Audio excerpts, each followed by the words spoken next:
welcome back to the Rundown. And let's turn now to Lebanon, because there are other major stories underway right here in the Middle East. Hard to believe with all that embassy talk. Prime Minister Sa'ad Hariri has officially retracted his resignation a month after first announcing it from Saudi Arabia. Hariri claimed at the time that he was fleeing his country to escape an assassination plot against him by Hezbollah and Iran. Other accounts suggested it was more about Saudi pressure in reaction to Iran's growing influence in Lebanon through Hezbollah. Today, Hariri said he agreed to stay in office after getting some assurances from members of his government to stop interfering in the affairs of other Arab states. The Council of Ministers thanks the Prime Minister for rescinding his resignation. Well, let's look back at Sa'ad Hariri's magical mystery tour last month as the story unfolded.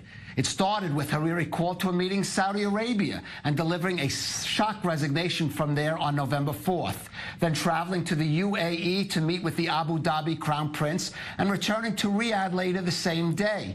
He then went to Paris on November 18th to meet with President Macron under a deal brokered with the French government. From there, he headed to Cairo, where he met President al-Sisi, and on the same day headed home to Lebanon, where he is now ensconced again as Prime Minister. And tomorrow it is back to Paris. A busy man. Yes. Let's go now to Washington to Matthew Brodsky, he's a Middle East and geopolitical analyst at Wikistrat. Matthew, what do you make of this official non-resignation? I'm staying as Prime Minister. What do you make specifically of the assurances that Hariri referred to? I make very little of the assurances, and the whole exercise was not exactly a picture of Nasser after the '67 war. You know, he resigned and then was swept back into office. This is basically the declaration of his effort was a failure. It didn't work from the Saudis' angle, and it didn't work from his angle. The fact is, he can get whatever assurances he wants to get, but there's nothing that he has at his disposal to back up what he's trying to do or what he's trying to say in Lebanon. There's just simply, there's no threat. They're empty. It's that or else what. There is no what there, unfortunately. And so Hezbollah continues to dominate the political environment. But looking ahead, Matthew, is he going to be able to govern in any way, or is he going to be now reduced basically to being a, if you want to say, Sunni figurehead at a country where basically the Shiite Hezbollah and the Iran backers call the shots?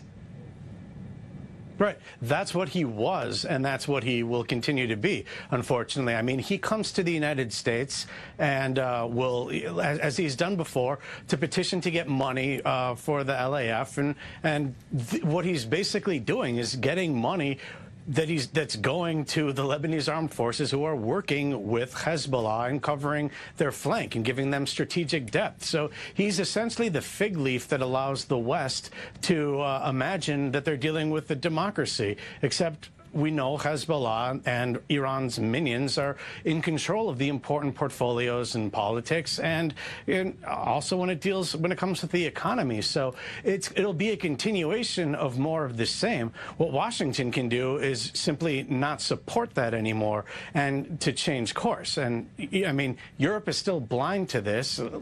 Large portions of them still see a difference between a military and a political wing in Hezbollah. So it's a fiction that they'll likely continue for a while.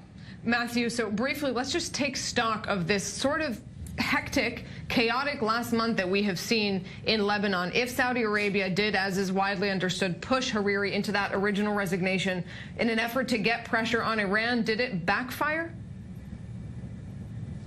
I'm not sure that it backfired. It kind of gave everyone a pause. It made Hezbollah and Iran also, perk up and say, well, what's this? But the bottom line is they didn't act too hastily. Or beyond what they would want to, what would be, I guess, going too much against the grain of what can be accepted in Lebanese politics, which is a lot. That's a lot of leeway. But it was certainly a surprise, but they still handled it well and essentially made clear to Hariri that there really aren't any other options. Plus, there's no real pathway forward that the government itself can function without having Hariri there. I mean, it was a long political standoff before he even accepted the post of prime ministership. So this keeps the boat afloat, and the other side played their cards fairly well. Right. Matthew, stay with us, but let's move to a conflict that Lebanon itself is deeply involved in, the Syrian civil war. UN peace talks to end the fighting resumed today in Geneva, but without any representation from the Bashar al-Assad regime, whose envoys left the negotiations over the weekend in protest over demands from opposition groups that Assad have no role in any political solution. So instead, the opposition met at Geneva with UN Special Envoy Staffan de Mistura. Matthew, is there any of these peace talks, are they serving any purpose there in Geneva towards ending that conflict in Syria? Well, it would appear that Russia really thought that they would be able to get toward a faster solution, and that's just not materializing.